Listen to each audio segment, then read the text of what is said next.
Number 12. Morris Solomon Jr. Better known as the Sacramento Slayer or the homicidal Handyman, Handyman Morris Solomon Jr. killed at least 6 women in less than a year during the late 1980s. The murders occurred in Sacramento's Oak Park neighborhood. The victims included prostitutes, drug addicts, and other vulnerable women. Police began investigating Solomon in June of 1986 after he reported the discovery of 22-year-old Yolanda Johnson's body at a house where he was working. About a month later, the remains of 25-year-old Angela Polidor were discovered in a shallow grave outside a house where Solomon had worked. Detectives suspected Solomon of being involved, but didn't have enough to charge him. He walked free despite having 4 misdemeanor warrants for his arrest for unrelated crimes. Solomon continued to kill, and the discoveries of bodies outside homes he lived or worked at continued. The victims had been discarded in similar ways and were often bound, wrapped in bedding, and or partially nude. In many cases, it was impossible to determine the cause of death due to decomposition. Solomon was finally arrested on suspicion of murder in April of 1987. There was no direct evidence connecting him to the cases, but the jury nevertheless voted to convict him on 6 out of 7 counts of murder. He's currently on death row in San Quentin State Prison. Despite the horrific nature of Solomon's actions, his crimes failed to garner national attention. They were overshadowed by the actions of another serial killer from Sacramento named Dorothea Puente, who killed as many as 9 of her elderly and disabled tenants for their social security checks. She went to trial at around the same time as Sullivan, and the country was too wrapped up in the so-called death house landlady to pay much attention to the gruesome crimes committed by the homicidal Handyman. Number 11. Almaz Ibraev. In late 2022, police in St. Petersburg received a missing persons report about a 27-year-old hairstylist named Juliana. Officers went to the young woman's brand new apartment and found her body in a garbage bag. There was also construction debris from work that was being carried out on the unit in the bag. Someone had bludgeoned and strangled her. Investigators discovered that on the day Juliana died, she had stopped by at the apartment to check up on the progress of the work. She was seen in surveillance footage entering the building's elevator, but she never left. Suspicion immediately fell on 41-year-old Almaz Ibraev, who was performing the renovation on Juliana's apartment. When the story broke, authorities were unsure of a motive, but suspected that Ibraev feared he wouldn't get paid for his poorly done work. He was seen on camera exiting the elevator after Juliana's murder. Police tracked Ibraev down at a local hostel and arrested him in connection with the case. Number 10. Jose Diaz. Retired Villanova University professor Carol Armbruster arrived at her Philadelphia apartment one evening in 2013 and was fatally ambushed by an intruder, who was later identified as the building's handyman, Jose Diaz. He grabbed a kitchen knife with an 8-inch, 20-centimeter blade and stabbed the 69-year-old 11 times. Armbruster's roommate came home to find her dead on the floor with the knife lodged in her neck. DNA, shoe print, and fingerprint evidence tied Diaz to the scene, and prosecutors accused him of murdering Armbruster in a robbery gone wrong. The defense pointed the finger at Armbruster's roommate, Daniel Sapon, a friend of over 30 years who denied ever being romantically involved with the victim or having any reason to harm her. A witness who lived in the building and found Sapon in the hallway yelling for help testified that he seemed genuinely shaken and distraught. Diaz was convicted of first-degree murder, robbery, and other crimes related to the incident and received a mandatory life sentence without parole. Number 9. Carrie Steiner. 42-year-old Carol Sund, her daughter Julie, and Julie's friend, an exchange student named Silvina Peloso, were reported missing in February 1999 during a sightseeing trip to Yosemite National Park. Carol Sund and Peloso's charred bodies were found in the trunk of Sund's car the following month. Julie Sund's remains were recovered after police received a taunting note from the killer detailing their location. The FBI interviewed staff at the Cedar Lodge Motel where the women stayed on the last night before they disappeared. Among those questioned was Carrie Steiner, a clean-cut handyman with no history of violence and whose younger brother, Stephen Steiner, had famously survived a 7-year kidnapping during the 1970s. He was initially ruled out as a suspect. Several months later, the decapitated body of 26-year-old Yosemite naturalist Joy Ruth Armstrong turned up near a cabin where she was staying. Eyewitness accounts linked Steiner's truck to the crime, and the FBI found him hiding out at a nudist resort in Wilton, California. He confessed to murdering Armstrong and the 3 previous victims. He was charged with 4 counts of murder. In a jailhouse interview with KBWB reporter Ted Rowlands, Steiner said that he had fantasized about killing someone since childhood. After claiming his first 3 victims, he staved off the urge to do it again, but at some point he could no longer hold back. He admitted that the only reason the women were targeted was for being in the wrong place at the wrong time. Steiner has been on death row at San Quentin since 2002, but there haven't been any executions in California since 2006, and it looks as though the state may officially abolish the death penalty at some point in the near future. In that case, the sentences of Steiner and the nearly 700 other prisoners on death row would most likely be commuted to life. Number 8. Broom, Stalin, Alvarez. 911 dispatchers in Maryland received an alarming call one night in 1995 when a handyman claimed to have killed his boss at a home in the wealthy Potomac suburb. Officers arrived to find 20-year-old Broom Stalin Alvarez standing in the driveway with blood on his clothes. Inside the house, they found the brutally slain bodies of 46-year-old podiatrist Dr. David Mark Goff, his 3 daughters, and Alvarez's boss, 30-year-old Mark Richard Aldridge. They had been bound, bludgeoned, and stabbed. Alvarez had been hired to paint and do remodeling work inside the home on multiple occasions in the months leading up to the murders. He claimed that Aldridge had killed the 4 other victims and that he killed Aldridge after discovering the carnage. But details of his story didn't add up, and inside Alvarez's backpack, police found stolen jewelry from the Goff household, as well as the family's telephone, which had been ripped out of a wall. Authorities charged Alvarez with 5 counts of first-degree murder. The evidence was stacked strongly against him during his trial, pointing toward his guilt despite the prosecution's failure to establish a clear-cut motive. An official source told the Washington Post that Alvarez committed the murders in an attempt to copy the storyline of a horror movie, although they declined to specify which film he was inspired by. Alvarez took a deal to avoid the death penalty and received 6 life sentences. He subsequently fought to have his plea reversed, but the judge rejected the request. In 2000, Alvarez asked for a new trial and was denied. More than 20 years after the crime, he challenged his sentence but was unsuccessful. He remains behind bars, and thankfully it seems as though that's where he'll spend the rest of his days. Number 7. Jerome Isaac. In what a judge described as one of the most horrific crimes he had ever seen, a self-proclaimed Rastafarian handyman named Jerome Isaac doused an elderly woman with gasoline and set her on fire at an apartment building in Brooklyn's Prospect Heights neighborhood. The murder happened in 2011 when 73-year-old Dolores Gillespie was returning home from grocery shopping. She took the elevator up to the 5th floor, where she came face to face with Isaac. The senior citizen cowered in the corner of the elevator as Isaac covered her head to toe in gasoline, then lit her on fire and hurled a lit Molotov cocktail at her. She died at the scene, screaming in agony as she clutched her groceries. A court would later learn that Isaac had lived with Gillespie for a short time while also doing odd jobs for her.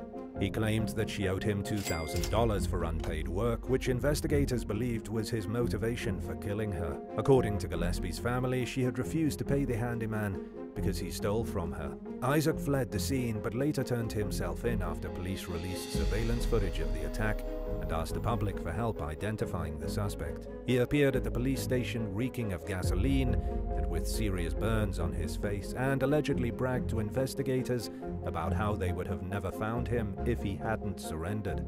Isaac took a deal and pleaded guilty to murder and arson charges and was sentenced to 50 years in prison. Number 6. Robert Jason Owens. 38-year-old celebrity chef Christy Schoen Codd was pregnant when she and her husband, 45-year-old Joseph J.T. Codd, were reported missing from their North Carolina home in 2015. The couple's friend, Robert Jason Owens, became a suspect several days later after a neighbor reported seeing him with unusually large garbage bags outside his house.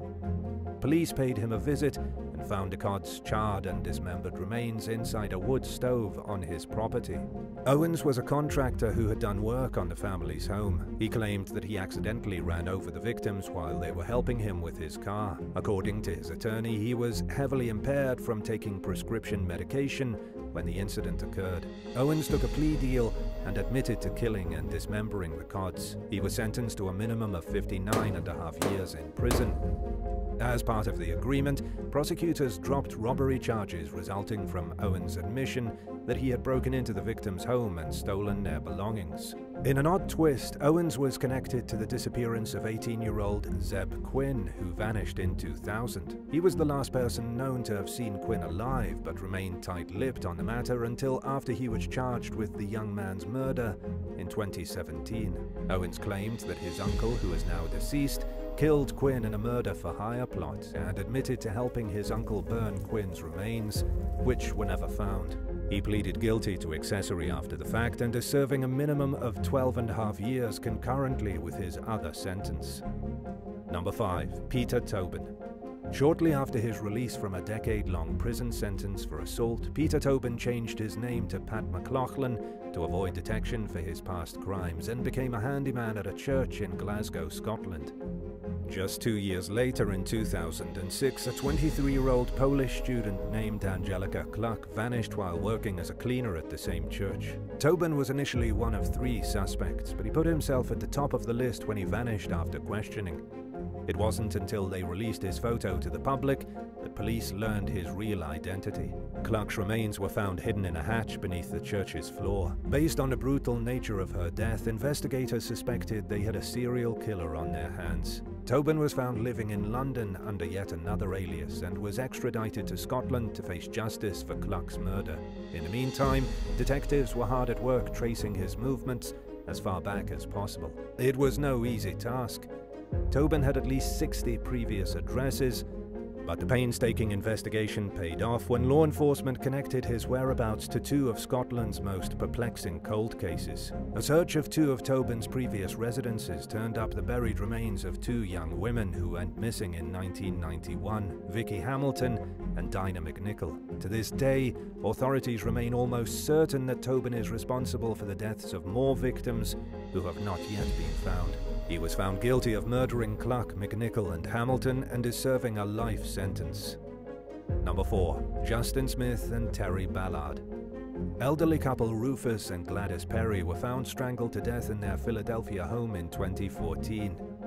Neighbors told police that they had seen 26-year-old Terry Ballard, whose grandmother was a close friend of the victims, and 19-year-old Justin Smith in the couple's yard earlier that day. During questioning, both suspects, who were in a romantic relationship, reportedly confessed to the brutal double murder. Prior to the crime, the couple had run out of money while partying in Atlantic City. They went to the Perry's house where Gladys let them in, thinking Ballard's grandmother had sent him over to help out with chores. While they were there, Gladys caught Ballard rummaging through her belongings. He responded by fatally attacking the senior citizen. Rufus Perry tried coming to his wife's aid, but was smothered by Ballard and Smith. The suspects fled the scene with a gold chain and change jar containing around $120 in coins. Sadly, the crime boiled down to a desperation for money, according to Assistant District Attorney Richard Sachs, who told the Philadelphia Inquirer that Smith and Ballard had nowhere to stay and were trying to travel to western Pennsylvania. Both defendants pleaded guilty to robbery, conspiracy, and 2 counts of third-degree murder. They received identical prison sentences of 38 to 76 years. Number 3. Gary Fry.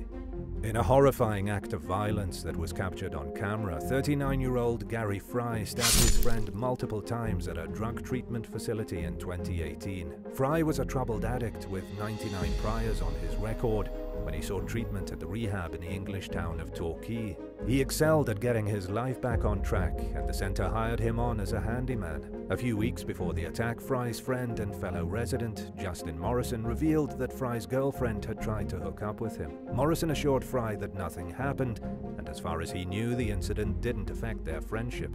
But Fry was apparently more upset than he let on, and he waited until it was least expected to inflict revenge on his unsuspecting friend. Footage of the attack showed Fry standing casually with his hands in his pockets in a communal area of the residence while Morrison got some tea and filled a cigarette lighter. Out of nowhere, Fry grabbed a blade and stabbed Morrison 3 times. Morrison fled to another room and collapsed on the floor. Luckily, he survived and was discharged from the hospital later that day after receiving stitches for his wounds. Things could have turned out much worse, according to the judge who oversaw Fry's criminal case for the attack, who said that Morrison would have likely died if the blade had punctured him just a centimeter or 2 away from one of the wound sites. In court, Fry's attorney said that his client was deeply remorseful for his actions and that he lost his temper for a few seconds after seeing some text messages indicating that something may have happened between Morrison and his girlfriend. Fry admitted to causing grievous bodily harm with intent and was sentenced to 4 years in prison. Number 2. David Banola. 51-year-old married mother of 2, Orsolya Gal, returned to her apartment in Queens after a night out in April of 2022 and was ambushed by her longtime on-and-off lover, 44-year-old handyman David Banola, who stabbed her more than 50 times. Banola crammed Gal's mutilated, lifeless body into a duffel bag and left it at an intersection in the Forest Hills neighborhood, where it was found by a dog walker several hours later. Surveillance footage captured Banola wheeling the bag out of the residence, and there was a trail of blood leading from where he left it all the way back to the crime scene. In addition to the evidence that was already stacking against him, Banola reportedly offered to speak to police days after the murder and made incriminating statements against himself, according to Queens District Attorney Melinda Katz. He eventually confessed to stabbing the victim during an argument, then moving her body. Banola told detectives that he killed Gal because she gave him HIV during their 2-year affair. He believed that his lover, who lived with her husband, had cheated on him, stating that she couldn't be with one person, and he accused Gal of lying to him and using him. To avoid a trial, Banola took a deal and pleaded guilty to manslaughter in exchange for a 25-year sentence, followed by 5 years of probation. Number 1. Carlos Medina.